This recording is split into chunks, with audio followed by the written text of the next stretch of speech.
আল্লাহ বলেন ইয়া ইবাদিয়াল্লাযীনা আসরাফু, ও আমার সীমালঙ্ঘনকারী বান্দারা, যারা গুনাহ করে ফেলেছিস, যাদের গুনাহ হয়ে গেছে, ও আমার বান্দা বান্দি, আমার কাছে ফিরে আয়, আমার কাছে ফিরে আয়, তওবা কর, ইস্তিগফার কর। মনে রাখিস, লা তাকনাতু মির রাহমাতিল্লাহ, আমি আল্লাহ আরহামুর রাহিমিন, আমার রহমত থেকে নিরাশ হয়ে যাইস না। ও বান্দা, আমি সীমাহীন দয়ার অধিকারী মাওলা, আমি সীমাহীন দয়ারকারী মনিব, আমি আল্লাহর কাছে মাপ চা, মাপ চা, মাপ চা। যদি মাপ চাস, ইন্নাল্লাহ, আমি আল্লাহ, ইয়াগফিরুয যুনুবা জামিআ, তোর সকল গুনাহ খাতাগুলি মাফ করে দিয়া তোরে নিষ্পাপ বানায়া আমার রহমতের কুলে উঠায় নিব। রাজি আছে ইনশাআল্লাহ? মোহতারাম হাজিরিন, তিরমিজি শরীফের 3540 নম্বর হাদিসের বর্ণনা, কালা রাসূলুল্লাহ সাল্লাল্লাহু আলাইহি ওয়াসাল্লাম, ইন্নাকা মা দাউতানি ওয়া রাজাউতানি গফারতু লাকা আলা মা কানা ফিকা ওয়ালা উবালি। আমি আল্লাহ কত দয়াশীল, এটা হাদিসে কুদসি, এটা আল্লাহর কথা, আল্লাহর বাণী। আল্লাহ বলেন, ও বান্দা, আমি যে কত দয়াশীল, কত মায়াশীল, ও বান্দা, তুই আমি আল্লাহর কাছে যে পরিমাণ চাইতে থাকবে, যেই পরিমাণ ডাকতে থাকবে, যত বেশি ডাকতে থাকবে, আমি আল্লাহ তত বেশি তোর ডাকে সাড়া দিতে থাকবো। ও বান্দা, তুই আমি আল্লাহর কাছে যেই পরিমাণ আশা করবে, আমি আল্লাহ সেই পরিমাণ আশাকে পূরণ করে দিব। ও বান্দা, ইয়া ইবনে আদম, ও আদম সন্তান, ও বান্দা, আল্লাহ আল্লাহ, ওহ, ইয়া ইবনে আদম, লাউ বালাগাত যুনুবুকা ইনানাস সামা সুম্মা ইস্তাগফারতানি। ও বান্দা, তুই গুনাহ করতে করতে করতে করতে করতে করতে তোর গুনাহ যদি জমিন থেকে আসমান পর্যন্ত যত ফাঁকা জায়গা আছে, সেই ফাঁকা জায়গাও যদি পরিপূর্ণ হয়ে যায়, সেই ফাঁকা জায়গা পরিমাণও যদি তুই গুনাহ করস, তোর গুনাহ পৌঁছতে পৌঁছতে আকাশের চূড়া পর্যন্ত যদি পৌঁছে যায়, ও বান্দা, সুম্মা ইস্তাগফারতানি, তারপরও যদি আমি আল্লাহর কাছে আইসা ক্ষমা চাস, আমি আল্লাহর কাছে মাফ চাস, গফারতু লাকা, আমি আল্লাহ সেই পরিমাণ গুনাহ তোকে ক্ষমা করে দিব, ওয়ালা উবালি, সেই পরিমাণ গুনাহ আমি আল্লাহ মাফ করে দিব। এত আমি আল্লাহ কারো পরোয়া করি না। আকাশের চূড়া পর্যন্ত তোর গুনাহ যদি পৌঁছে যায়, তারপরও দুনিয়াতে যদি আমি আল্লাহকে আল্লাহ বলে ডাক দিয়া গুনাহ ক্ষমা চাস, গুনাহ ক্ষমা প্রার্থনা করস, আমি আল্লাহ সেই পরিমাণ গুনাহ ক্ষমা করে দেব। শুধু তাই না রে বাবা, ইয়া ইবনে আদম, ও আমার বান্দা বান্দি, লাউ আতাইতানি বিকুরাবিল আরদি খাতায়া সুম্মা ইস্তাগফারতানি ওয়ালা তুশরিকু বি শাইআ। ও বান্দা, তোর গুনাহ যদি পৃথিবী পরিমাণ, যেই পরিমাণ বালু আছে, পৃথিবী পরিমাণ বালু রাশি পরিমাণ গুনাহ যদি তোর হয়ে যায়, তারপরও যদি আমি আল্লাহর কাছে মাপ চাস, ক্ষমা করস, তওবা করস, আমি আল্লাহ ও পৃথিবী পরিমাণ বালু রাশি ক্ষমা নিয়া আমি আল্লাহ তোর কাছে উপস্থিত হয়ে যাব।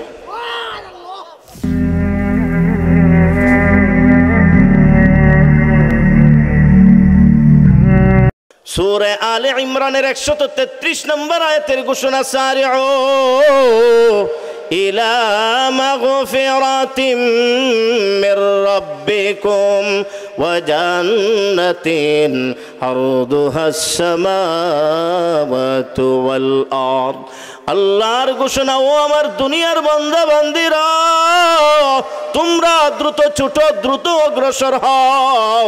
কিসের দিকে? ইলা মাগফিরাতিম মির রাব্বিকুম, তোমাদের প্রভুর ক্ষমার দিকে, তোমাদের প্রভুর ক্ষমার দিকে দ্রুত ছোট, দ্রুত অগ্রসর হও।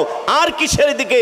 ক্ষমা যদি পায়ে যাও, ওয়া জান্নাতিন, এবং সেই জান্নাতের দিকে দ্রুত ছোট। যদি ক্ষমা পায়ে যাও তাহলে জান্নাত পায়ে যাইবা, জান্নাতের মালিক হয়ে যাইবা। কেমন জান্নাতের দিকে ছোট, কেমন জান্নাতের দিকে দ্রুত অগ্রসর হও। আরদুহাস সামাওয়াতু ওয়াল আরদ, যেই জান্নাতের প্রস্থ হবে 7 আসমান এবং 7 জমিনের সমান। 7 আসমান এবং 7 জমিনের সমান যেই জান্নাতের প্রস্থ হবে। দৈর্ঘ্যের কথা বলছে আল্লাহ তাআলা, বলেন নাই? তাহলে দৈর্ঘ্যের কথা বলেন নাই। আমি আপনাদেরকে জিজ্ঞেস করি, এই প্যান্ডেলের দৈর্ঘ্যটা এইদিকে নাও, দৈর্ঘ্যটা এইদিকে, দৈর্ঘ্যটা এইদিকে, ঠিক না? ঠিক। আচ্ছা, প্রস্থ হলো এইদিকে, প্রস্থ কি? এইদিকে। প্রস্থ হলো এইদিকে, দৈর্ঘ্য হলো এদিকে। বলেন, প্রস্থ বেশি না দৈর্ঘ্য বেশি? দৈর্ঘ্য বেশি, প্রস্থ কম। প্রস্থ কম, দৈর্ঘ্য বেশি। আল্লাহ বলেন সেই জান্নাতের দিকে ছোট, যেই জান্নাতের প্রস্থ হবে 7 আসমান এবং 7 জমিনের সমান। প্রস্থই যদি এই পরিমাণ হয়, দৈর্ঘ্য কি কম হবে না আরো বেশি হবে? তাহলে দৈর্ঘ্য কি পরিমাণ আল্লাহই ভালো জানেন। সুবহানাল্লাহ। সেই জান্নাতের দিকে দ্রুত ছুটার কথা বলছে। আমরা রাজি আছি সেই জান্নাতের দিকে দ্রুত ছুটতে। আজকে আমি আপনাদের খেদমতে জান্নাতের আলোচনা করার সময় নাই। আল্লাহ ঘোষণা দিয়েছেন, তোমরা তোমাদের প্রভুর ক্ষমার দিকে ছোট। ক্ষমা আগে না জান্নাত আগে? তাহলে ক্ষমা পাইতে রাজি আছি ইনশাআল্লাহ? আমার বাবা ভাইরা, সূরা জুমারের 53 নম্বর আয়াতে আল্লাহ ঘোষণা দেন, কুল ইয়া ইবাদিয়াল্লাযীনা আসরাফু আলা আনফুসিহিম লা তাকনাতু মির রাহমাতিল্লাহ ইন্নাল্লাহা ইয়াগফিরুয যুনুবা জামিআ। জাহান্নামের মধ্যে হাজার হাজার বছর মাওলাকে ডাকা হলো, মাওলা সাড়া দেয় নাই। আর দুনিয়াতে মাওলা নিজেকে বান্দাকে ডাকতেছে, বান্দা যেন মাওলার ক্ষমা নেয়, মাওলার মাগফিরাত নেয়, মাওলার দয়া এবং রহমতের মালিক হয়, বা আল্লাহ নিজে বান্দাকে ডাকতেছে। আল্লাহ বলেন, ইয়া ইবাদিয়াল্লাযীনা আসরাফু, ও আমার সীমালঙ্ঘনকারী বান্দারা, যারা গুনাহ করে ফেলেছিস, যাদের গুনাহ হয়ে গেছে, ও আমার বান্দা বান্দি, আমার কাছে ফিরে আয়, আমার কাছে ফিরে আয়, তওবা কর, ইস্তিগফার কর। মনে রাখিস, লা তাকনাতু মির রাহমাতিল্লাহ, আমি আল্লাহ আরহামুর রাহিমিন, আমার রহমত থেকে নিরাশ হয়ে যাইস না। ও বান্দা, আমি সীমাহীন দয়ার অধিকারী মাওলা, আমি সীমাহীন দয়ারকারী মনিব, আমি আল্লাহর কাছে মাপ চা, মাপ চা, মাপ চা। যদি মাপ চাস, ইন্নাল্লাহ, আমি আল্লাহ, ইয়াগফিরুয যুনুবা জামিআ, তোর সকল গুনাহ খাতাগুলি মাফ করে দিয়া তোরে নিষ্পাপ বানায়া আমার রহমতের কুলে উঠায় নিব। রাজি আছি ইনশাআল্লাহ?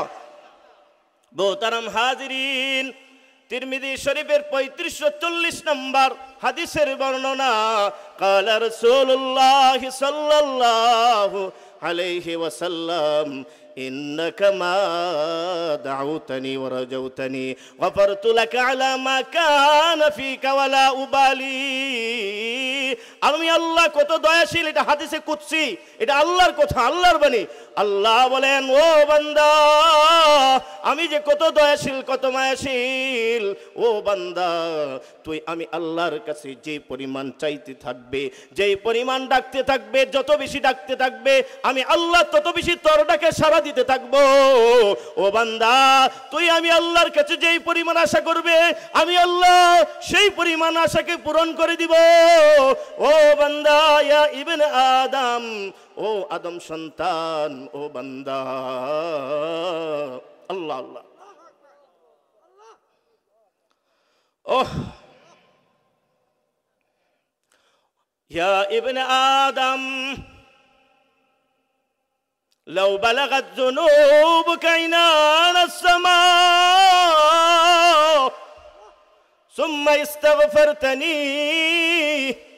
ও বান্দা, তুই গুনাহ করতে করতে করতে করতে করতে করতে তোর গুনাহ যদি জমিন থেকে আসমান পর্যন্ত যত ফাঁকা জায়গা আছে সেই ফাঁকা জায়গাও যদি পরিপূর্ণ হয়ে যায়, সেই ফাঁকা জায়গা পরিমাণও যদি তুই গুনাহ করস, তোর গুনাহ পৌঁছতে পৌঁছতে আকাশের চূড়া পর্যন্ত যদি পৌঁছে যায়, ও বান্দা সুম্মা ইস্তাগফারতানি, তারপর যদি আমি আল্লাহর কাছে আইসা ক্ষমা চাস, আমি আল্লাহর কাছে মাফ চাস, গফারতু লাকা, আমি আল্লাহ সেই পরিমাণ গুনাহ তোকে ক্ষমা করে দিব, ওয়ালা উবালি, সেই পরিমাণ গুনাহ আমি আল্লাহ মাফ করে দিব, এত আমি আল্লাহ কারো পরোয়া করি না।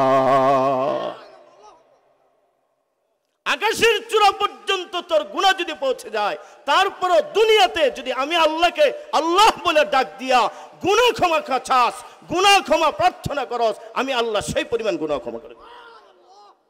শুধু তাই না রে বাবা, ইয়া ইবনে আদম, ও আমার বান্দা বান্দি, লাউ আতাইতানি বিকুরাবিল আরদি খাতায়া সুম্মা ইস্তাগফারতানি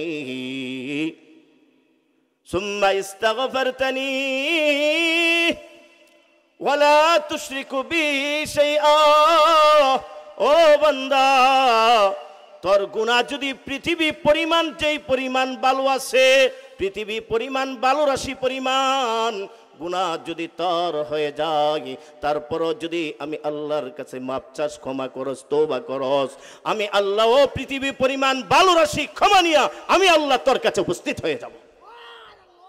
পৃথিবী বালু রাশির পরিমাণ, পৃথিবীর যত পরিমাণ ভালো আছে, এই পরিমাণ গুনাহ যদি কইরা আমি আল্লাহর কাছে মাপ চাস, আমি আল্লাহ ওই পরিমাণ ক্ষমা নিয়ে তোর কাছে উপস্থিত হই। এই দয়াটাকে দুনিয়াতে না জাহান্নামে, দুনিয়াতে না কবরে, দুনিয়াতে না হাসরে, এখনো সময় আছে, আসেন আল্লাহর কাছে ফিরে যাই, রাজি আছি ইনশাআল্লাহ। আমার বাবা ভাইয়েরা, যদি গুনাহ থেকে তওবা করো, যদি গুনাহতে ছেড়ে দাও, গুনাহ থেকে তওবা করো, আল্লাহ তাআলা তোমাকে আমাকে 11টা পুরস্কারে পুরস্কৃত করবে। কয়টা পুরস্কার? কয়টা? 11টা পুরস্কার বলবো নাকি মনোযোগ করে দিব? বলবো ইনশাআল্লাহ। আমার বাবা ভাইরা, জান্নাতের সনদ, জান্নাতের সার্টিফিকেট কি, এটা কি বলবো কিনা? জান্নাত কিভাবে পাইবেন? ক্ষমা তো ঠিক আছে, জান্নাতের সনদ, এ ক্ষমা চায়া ক্ষমা নিয়া, ক্ষমা চায়া ক্ষমা নিয়া আপনাদেরকে জান্নাতের আরেকটা সনদ আছে, জান্নাতের আরেকটা সার্টিফিকেট আছে। আল্লাহ তাআলা সূরাতুশ শুআরা 88 নম্বর আয়াতে ঘোষণা দেন, ইয়াউমা লা ইয়ানফাউ মালু ওয়ালা বানুন ইল্লা মান আতাল্লাহা বিকলবিন সালিম। ও আমার বান্দা বান্দিরা, কিয়ামতের ময়দানে তোমার সন্তান, তোমার সম্পদ কোনো কাজে আসবে না। তুমি যদি নামাজি হও, নামাজও কাজে আসবে না, রোজাদার রোজাও কাজে আসবে না, হজও কাজে আসবে না। জান্নাতের সনদ নাকি এগুলি করতে করতে সুস্থ হৃদয়, সুস্থ আত্মার মালিক হইতে হবে। আমার কথাটা সূরাতুশ শুআরার 88 নম্বর আয়াতে আল্লাহ নিজে ঘোষণা দিয়েছেন। আমার বাবা ভাইরা, যদি খাঁটি তওবা করতে পারো, খাঁটি ইস্তেগফার করতে পারো, খাঁটি তওবা আর খাঁটি ইস্তেগফার যদি করতে পারো, তিরমিজি শরীফের 3334 নম্বর হাদিসের বর্ণনা, ক্বালা রাসূলুল্লাহ সাল্লাল্লাহু আলাইহি ওয়াসাল্লাম, ইন্নাল মুমিনা ইযা আখতা খাতিআতান تكون في قلبه نكتة سوداء فإن تاب واستغفر سقل قلبه। মুমিন যখন গুনাহ করে অন্তরে কালো ফোঁটা পড়ে যায়, কালো দাগ পড়ে যায়, দাগ পড়তে পড়তে অন্তরটাকে একেবারে ছেয়ে নেয়, ঢেকে নেয়। তবে যদি বান্দা খাঁটি তওবা করে, খাঁটি ইস্তেগফার করে, আল্লাহ তাআলা সেই খাঁটি তওবা এবং খাঁটি ইস্তেগফারের বরকতে আল্লাহ তাআলা সেই বান্দার অন্তরটাকে গুনার কালো দাগ, গুনার কালো ময়লা, গুনার কালিমা দূর কইরা সেই অন্তরটাকে জান্নাতওয়ালা অন্তর, জান্নাতওয়ালা হৃদয় আয়নার মতো পরিষ্কার করে দেয়।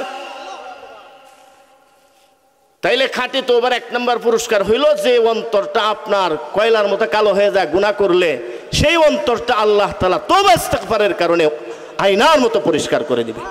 এক নম্বর পুরস্কার। 2 নম্বর পুরস্কার ইবনে মাজাহ শরীফের 4250 নম্বর হাদিসের বর্ণনা, ক্বালা রাসূলুল্লাহ সাল্লাল্লাহু আলাইহি ওয়াসাল্লাম আত-তাইবু মিনাদ যামবি কামান লা যামবা লা।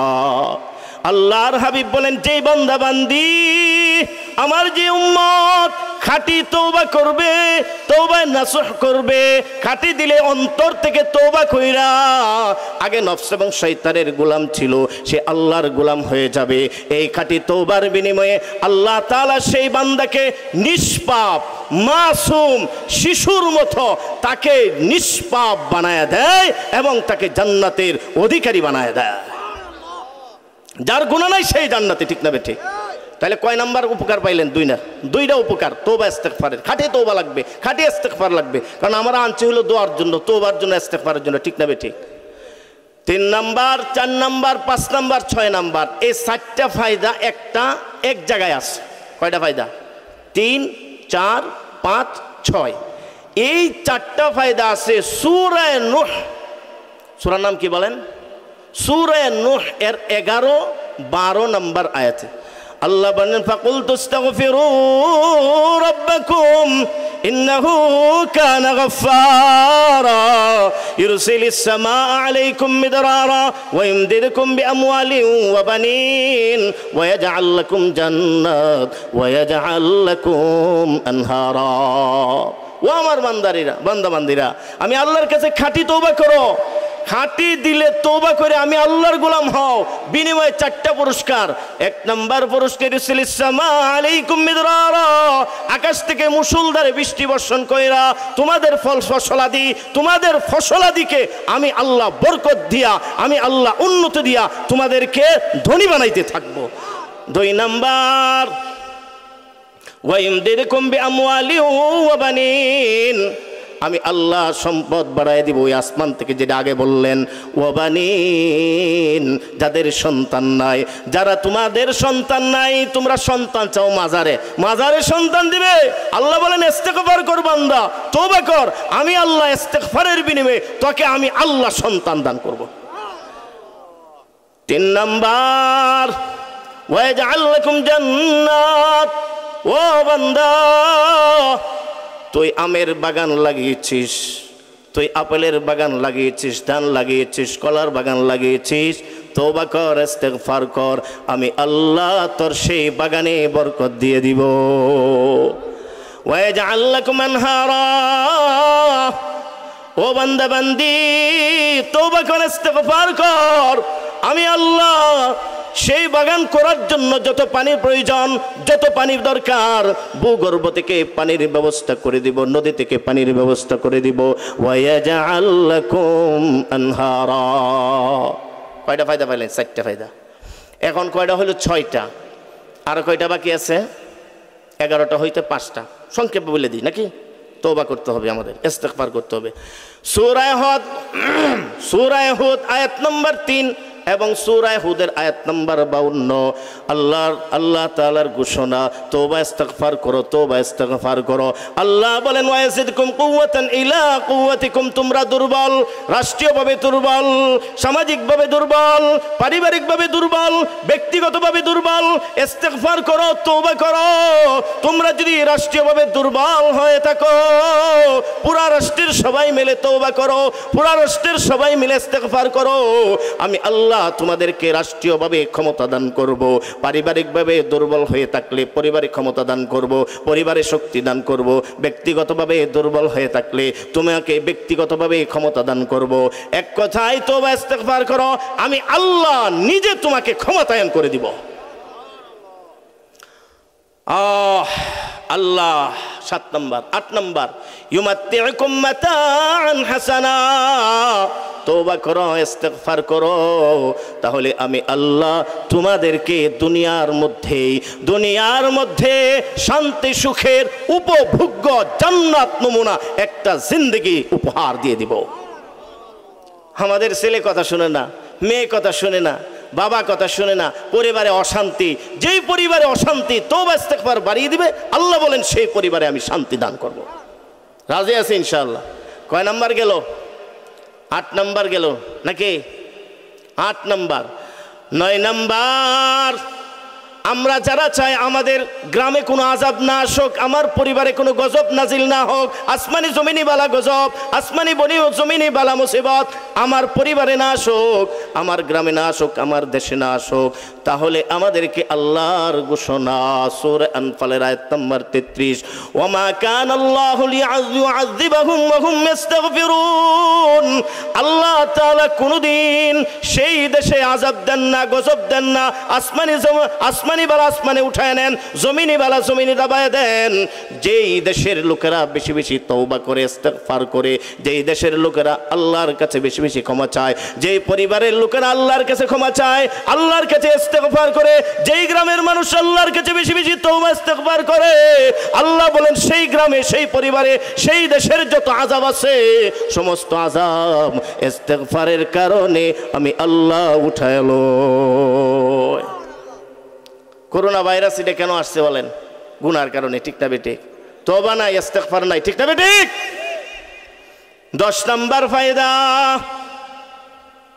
আমার কাছে প্রায় অনেকে ফোন করে, হুজুর আমি তো অনেক বিপদে আছি, আমারে একটু দোয়া করে দেন, আল্লাহ যেন বিপদ থেকে উদ্ধার করে। প্রায় কিছুক্ষণ পর পরে বা 1-2 দিন পর পরে আমার কাছে দোয়া করে, আমরাও দোয়া চাই, ঠিক না বেঠিক? মরণ পর্যন্ত বিপদ থেকে বাঁচার জন্য আপনাদেরকে একটা নববী তরিকা, নববী পদ্ধতি দেয়া যাইতেছে। কারা কারা ধরে রাখবেন ইনশাআল্লাহ, আমল করবেন কারা কারা ইনশাআল্লাহ? আবু দাউদ শরীফের 1518 নম্বর হাদিসের বর্ণনা, ক্বালা রাসূলুল্লাহ সাল্লাল্লাহু আলাইহি ওয়াসাল্লাম, মান লাজিমাল ইস্তিগফার জাআলাল্লাহু লাহু মিন কুল্লি যিকিন মাখরাজা ওয়া মিন কুল্লি হাম্মিন ফারজা ওয়া রাযাকাহু মিন হাইসু লা ইয়াহতাসিব। যেই ব্যক্তি তওবা আর ইস্তিগফারকে আবশ্যক করে নিবে, কিছুক্ষণ পর পর তওবা করবে, কিছুক্ষণ পর পর ইস্তিগফার করবে, কিছুক্ষণ পর পর আল্লাহর কাছে ক্ষমা চাইবে, আল্লাহর হাবিব বলেন আল্লাহ তাআলা তাকে 3টা পুরস্কারে পুরস্কৃত করবেন। 1 নাম্বার পুরস্কার, জাআলাল্লাহু লাহু মিন কুল্লি যিকিন মাখরাজা, আল্লাহ তাআলা তাকে সর্বপ্রকার বালা মুসিবত, সর্বপ্রকার বিপদ থেকে রক্ষা করবে। 2 নাম্বার, মিন কুল্লি হাম্মিন ফারজা, তাকে সর্বপ্রকার টেনশন থেকে বাঁচিয়ে রাখবে, টেনশন থেকে মুক্ত রাখবে। ওয়া রাযাকাহু মিন হাইসু লা ইয়াহতাসিব, তার রিজিকের ব্যবস্থা এমন জায়গা থেকে করবে, এমন স্থান থেকে তার রিজিকের ব্যবস্থা করে দিবে সে কোনোদিন কল্পনাও করতে পারবে না। এই 3টা পুরস্কারের কামনা আমরা সবাই করি, ঠিক না বেঠিক? ঘরে টেনশন আছে কিনা? বিবির লগে টেনশন আছে কিনা? ছেলেমেয়ের লগে টেনশন আছে কিনা? রাসূল বলেন হুজুরের কাছে দোয়া আগে না ইস্তিগফার।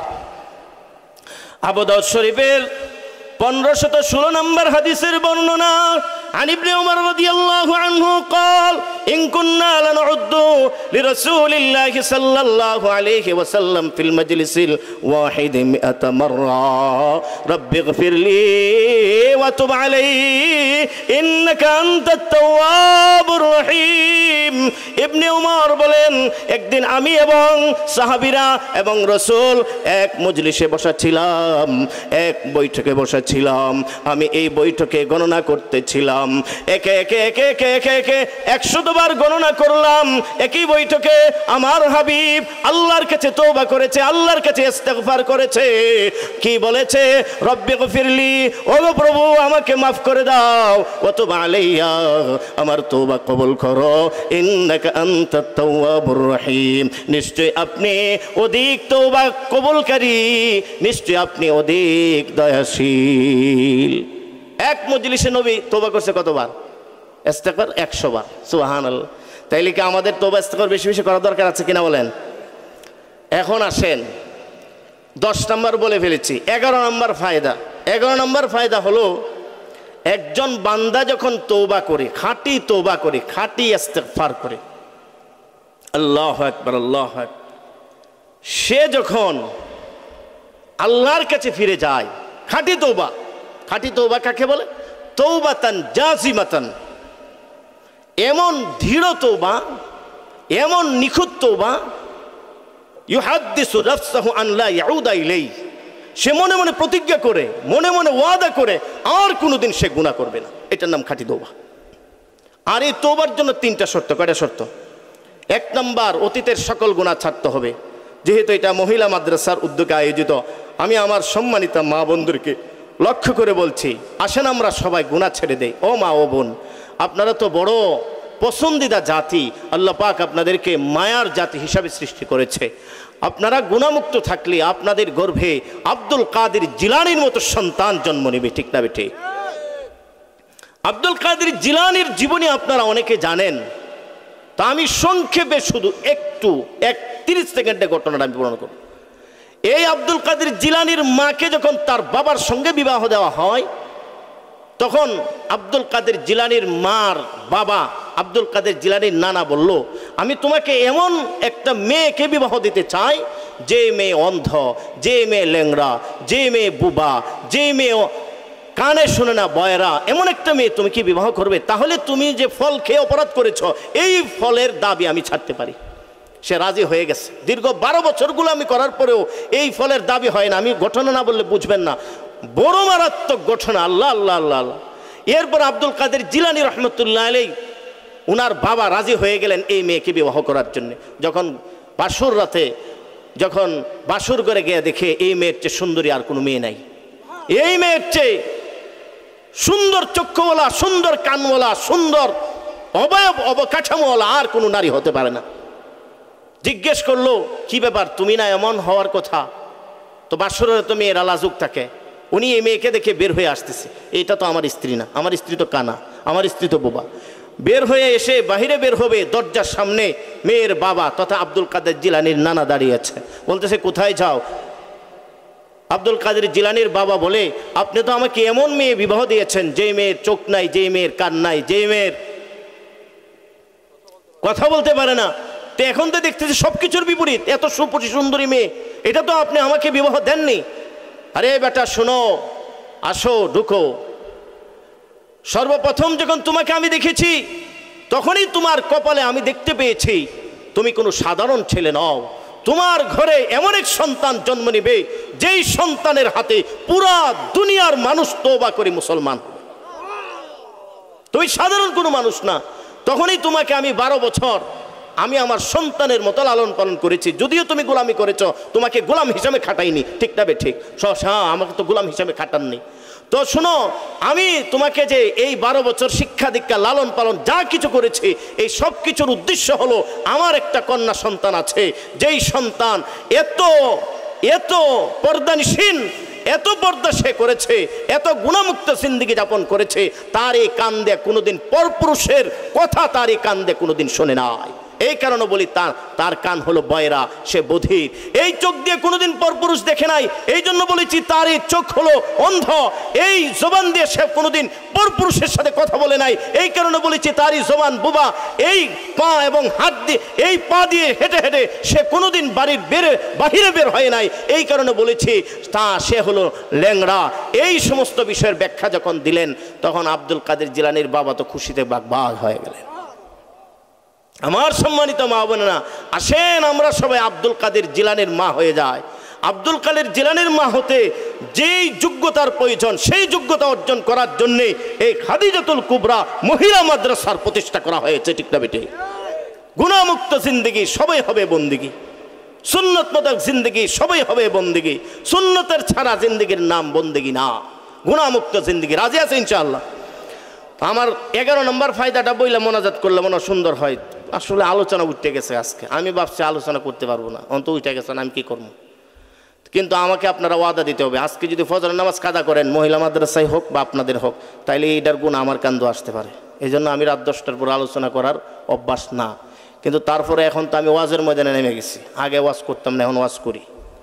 কারণ কি করব, এই যে যতক্ষণ কথা বললাম, একটা আমার কথা না, সব কোরআনের হাদিস। ওয়াজের ময়দান হবে কোরআনের হাদিসের, কিসসা কাহিনীর নাম ওয়াজ না। আর আমি যে কিসসাটা বললাম, এটা সত্য কিসসা, এখান থেকে নেওয়ার মতো কিছু আছে।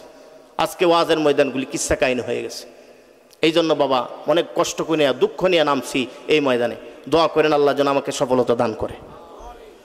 মোহতারাম হাজিরিন, 11 নম্বর ফায়দাটা বইলা আমার দোয়া শুরু হয়ে যাবে। আমার বাবা ভাইরা, বুখারী শরীফের 63-8 মাঝখানে শূন্য আছে। অর্থ হলো 6308 নম্বর হাদিসের বর্ণনা, ক্বালা রাসূলুল্লাহ সাল্লাল্লাহু আলাইহি ওয়াসাল্লাম লাল্লাহু আফরাহু মিন তাওবাতিল আবদি, আল্লাহ তাআলা বান্দার তওবার দ্বারা, বান্দার খাঁটি দিলে তওবার দ্বারা আল্লাহ ওই পরিমাণ খুশি হয়। আল্লাহর হাবিব একটা উদাহরণ দিয়ে বুঝাইতেছে। মনে করো ও আমার সাহাবীরা, একজন ব্যক্তি একটা মরুভূমির মধ্যে সফররত অবস্থায় আছে। সফর করতে করতে করতে করতে সে ক্লান্ত হয়ে পড়েছে। ক্লান্ত অবস্থায় তার মনে মনে সে ইচ্ছা করেছে আমার একটু বিশ্রামের প্রয়োজন। সে বিশ্রাম নেওয়ার জন্যে রাস্তার পাশে একটা ছায়াযুক্ত বৃক্ষ পেয়েছে, একটাই মাত্র গাছ। অনেক দূর সফর করার পরে একটা মাত্র গাছ পেয়েছে, একটা বৃক্ষ পেয়েছে, এই বৃক্ষের ছায়া আছে। এমত অবস্থায় সে বিশ্রামের জন্যে, সে আরামের জন্যে ছায়ার নিচে সে বিশ্রামের জন্য শুয়ে পড়েছে। তার খাবার, তার সামান সব কিছু তার সাওয়ারির উপরে রেখে, তার সাওয়ারির পিঠে রেখে সে এখন বিশ্রামের জন্য শুয়ে পড়েছে। হঠাৎ করে চোখ খুলে দেখে তার যে সাওয়ারি, তার যে খাবার, রসদপত্র, এই সব কিছু নিয়ে তার সাওয়ারিটা পালিয়ে গেছে, হারিয়ে গেছে। এমত অবস্থায় হাজার হাজার মাইল মরুভূমি, এদিকেও হাজার হাজার মাইল, এদিকেও চতুর্দিকে হাজার হাজার মাইল। এখন সে হাজার হাজার মাইল মরুভূমি খুঁজে এই সাওয়ারিকে কিভাবে সে তালাশ করে খুঁজে পাবে, কিভাবে সে এই সাওয়ারির তালাশ আর সন্ধান করে ফিরে পাবে, এই টেনশানে সে খুবই পেরেশান হয়ে গেছে। সে এই পেরেশানি নিয়েই সে মরুভূমির মধ্যে ছোটাছুটি শুরু করছে। একবার দৌড় দিয়ে এদিকে, একবার দৌড় দিয়ে এদিকে, একবার দৌড় দিয়ে এদিকে, একবার দৌড় দিয়ে এদিকে, চতুর্দিকে সে দৌড়তে দৌড়তে দৌড়তে দৌড়তে সাওয়ারিকে তালাশ করছে। সাওয়ারি তালাশ করতে করতে দৌড়তে দৌড়তে দৌড়তে দৌড়তে এক পর্যায়ে সে এমনই ক্লান্ত হয়ে পড়েছে, আর সম্ভব না তালাশ করা। এমত অবস্থায় সে মনে মনে সিদ্ধান্ত নিল, সাওয়ারি তো আর পাবো না, আর আমি পেরেশানিতে যে অবস্থা আমার, হয়তো এখনই আমার মরণ হবে। তো মরণ যেহেতু হবেই, আমি আবার গাছের ছায়ার নিচে চলে যাই, সেখানে গিয়ে মৃত্যুর জন্য শেষ শোয়াটা শুয়ে যাই, শেষবারের মতো আমি এই গাছের ছায়ার নিচে শুয়ে যাই, এখানে হয়তো আমার মৃত্যু হয়ে যাবে। সে মৃত্যুকে নিশ্চিত ভেবে, মৃত্যুকে নিশ্চিত জেনে সে গাছের ছায়ার নিচে আবার শুয়ে গেছে। এটি কিন্তু হাদিসের ঘটনা শোনাইতেছে। আল্লাহর হাবিব বলেন, ওই মানুষটা সে এখন মরণের জন্য ঘুমায় গেছে, মরণের জন্য শুয়ে গেছে। অনেক সময় ঘুমানোর পর হঠাৎ করে তার চোখটা খুলে গেছে। খুলে দেখে তার সাওয়ারি তার সামনে, সাওয়ারির উপরে তার খাবারও, তার উপরে রসদপত্র, সাওয়ারির পিঠে বিদ্যমান, সাওয়ারিও বিদ্যমান, এবং আগে যেমন ঠিক তেমন। এমত অবস্থায় সে আনন্দের উৎসজ্জে বলে ফেললো, আলহামদুলিল্লাহ, আলহামদুলিল্লাহ, আল্লাহ তুমি আমার গোলাম, আমি তোমার মনিব। কি বলে ফেলছে? আল্লাহ তুমি আমার গোলাম, আমি তোমার মনিব। এই কথাটা বলাটাই স্বাভাবিক। কেমন কি পরিমাণ আনন্দ লাগবে, ঠিক না ঠিক? আল্লাহর হাবিব বলেন, এই বান্দা তার হারিয়ে যাওয়া সাওয়ারি পায়া, এ বান্দা তার হারিয়ে যাওয়া সাওয়ারি পায়া যেই পরিমাণ খুশি না হয়, আমার আল্লাহ তার কোনো বান্দা যদি গুনাহ ছেড়ে দিয়ে, নফস এবং শয়তানের গোলামি ছেড়ে দিয়ে আমি আল্লাহর দিকে যদি ফিরে আসে, তওবা করে, ইস্তিগফার করে, আমি আল্লাহর গোলামি যখন শুরু করে, আমি আল্লাহর খাঁটি গোলামি যখন শুরু করে, আমি আল্লাহ সেই হারিয়ে যাওয়া সাওয়ারি ব্যক্তির চেয়ে ওই বান্দার প্রতি বেশি আরো খুশি হয়ে যায়। আমি আল্লাহ সেই বান্দার প্রতি তার চেয়ে বেশি খুশি হয়ে যায়। দেখেন কেমন দয়ার মাওলা। এবার জিজ্ঞেস করে অতীতের কথা, জাহান্নামের মধ্যে কত বছর ডাকা লাগবে? হাজার হাজার। সারা হবে? কথা বলেন না কেন? জাহান্নামে সারা দিবে, আর দুনিয়া থেকে সারা দিচ্ছে না ডাকতেছে? ইস্তিগফার, আস্তাগফিরুল্লাহ, তিনবার ইস্তিগফার, তিনবার দুরূদ শরীফ, তারপরে ইনশাআল্লাহ দোয়া হয়ে যাবে। আস্তাগফিরুল্লাহাল্লাযী লা ইলাহা ইল্লা হুয়াল হাইয়ুল কাইয়্যুম ওয়া আতুবু ইলাইহি।